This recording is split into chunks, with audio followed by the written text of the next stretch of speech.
All right, party people. This your man Griff. Want to throw this video out here to you. It's for Texas notaries dealing with HELOCs. Um, since I've been online, I always get phone calls from people asking me about different things. And over the last, I guess, month or two, several of the new notaries have called and asked me about HELOCs, about what to do with them. And I was like, what do you mean what to do with them? And they were basically saying that in Texas, it's a law that they have to do a HELOC closing at a lender's office. Well, they would say at an attorney's office or a title company's office. It had to be one of those two.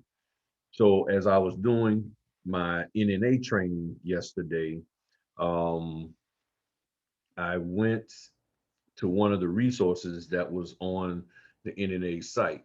I don't, man, this thing keeps going blurry. Sorry about that, y'all. There we go. I don't know what's going on with this camera. But let me share my screen with y'all real quick. And by the way, this is like my second time doing this video because that camera keeps messing up. But as you see over here, it's showing you the um, the signing agent state restrictions. So this is on the NNA site. I'll put the link in the description. The signing agent state restrictions. Let's see here. I need to check something real quick. Okay, we good. The signing agent state restriction shows all the different restrictions for various different states. Okay, not all the states. Not every state has restrictions. But as I was just scrolling down, looking back at Virginia, I came across this for Texas. Texas, let me just zoom in a little bit here. Says Texas home equity line of credit is subject to this particular article in the Texas Constitution, Title 7, Section 153.15, clarifies that the closing must occur at the permanent physical address of a lender, an attorney, or a title company. This includes an indoor office or a parking lot. So I said, okay, cool. I clicked on this link. This took me to see the Constitution. This thing is long as you can see, and I was having a hard time trying to figure it out. So I continued. So I went and did a search for the actual Title VII part and came across this on elaws.us. Elaws.us is a very good site and everything. So let me also share with you this. I am not an attorney. I'm not your attorney, and I am not the lead attorney. And I would suggest that sometimes look at his site, and I'll put the link to his YouTube channel, The Lead Attorney. He's a good guy. He understands his stuff. Not this stuff, but understands, legal issues. Been an attorney for 20 years. Really cool guy. So I'm not the lead attorney. I'm not your attorney. I'm not any kind of attorney. I'm just a notary here in Virginia that was doing his own research for his own state laws, making sure he's in line with them. And I came across this for Texas notaries based off of questions that was asked of me. And only because those questions was asked did it perk in my mind to even think about, just looking into this a little bit more.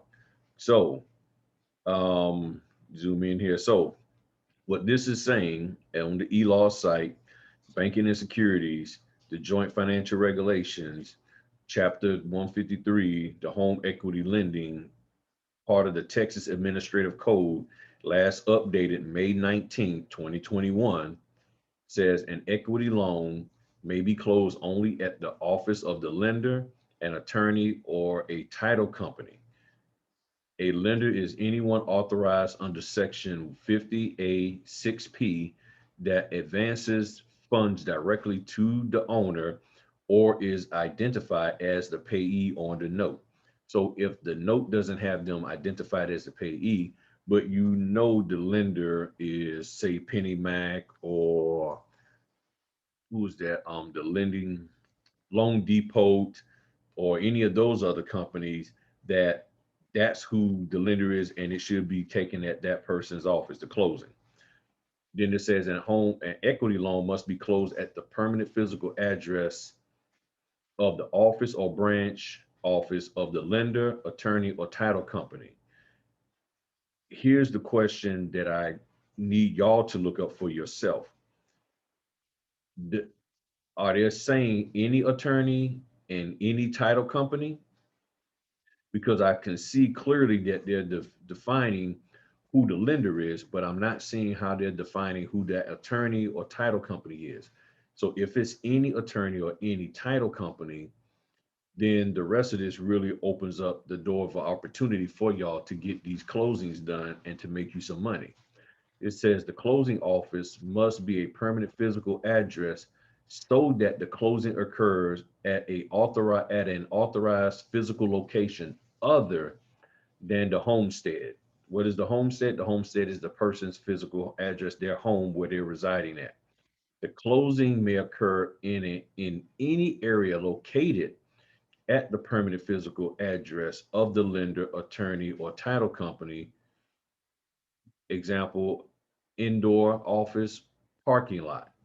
So if they're in an office tower, can you do the closing in the lobby?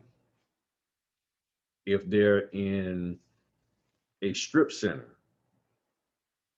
little small office of a strip center, can you do it? You know, it seems like you can do it in the parking lot. You get what I'm saying? So as long as you are at the permanent physical address of either the lender, attorney, or title company, and again, you need to find out, does that mean any attorney or any title company? Then you could probably do the signings and go ahead on and get that done and make you some money. So this is something that you need to look into. I will put the links in the description below, and take a look and see. Ask the right questions to the people. Ask your state secretary of state. They're the ones who typically handle the notary stuff, and ask them, say, okay, is this means any attorney or any title company? Because we know that section 50A6P says it has to be the lender is the lender is anyone authorized to advance funds or is identified as the payee, but it doesn't say anything specifically right here about the attorney or title company. And from what I was instructed, well, I wasn't necessarily instructed, what was shared with me from other notaries in Texas asking me about this situation or how do I handle it, which I don't have to because we don't have that issue here in Virginia. They were saying they was told by the title company or I mean, not title, the signing company, contact an attorney and do it there. So they're thinking they have to actually go into their office, but this is actually saying something a little different. So it seems like not everybody is fully aware and up to speed on the Texas law. I would say maybe also reach out to the notary institution because she has some good training also um, from the notary business standpoint. That's what I think which one of the main things she focuses on. And you can reach out to her. She will help you with that. But since she's in Texas, she may be able to advise you on this here part. I'm bringing it up because I'm not going to sit here and wait for somebody else to figure out this or stumble across this. And this is why I share with y'all a lot. You got to be willing to do research. You got to get out here and do research on this stuff and not just sit, as my wife mentioned last night, in a passive learning role, waiting for somebody to give you information.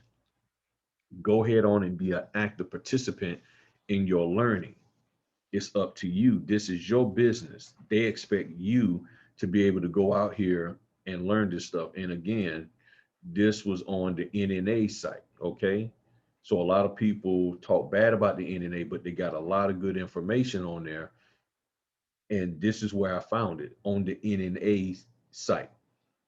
So if you want to be up to speed on what you need to do for your state, take that again, as I shared before, take the Notary Essentials and use the resources that are in the NNA within the realm of the NNA's website, and make sure you understand your own state laws from Texas. So this information should be in a Texas handbook. Now, I have not looked at the Texas handbook. After this video, I probably will, but regardless whether I do or not, it's still up to you. So you need to go look in your Texas handbook and you should see something in there. Hopefully it's in there that points that out. If not, you know, but you see it here on the note on the National Notary website, and it's telling you what you can do to get a signing done.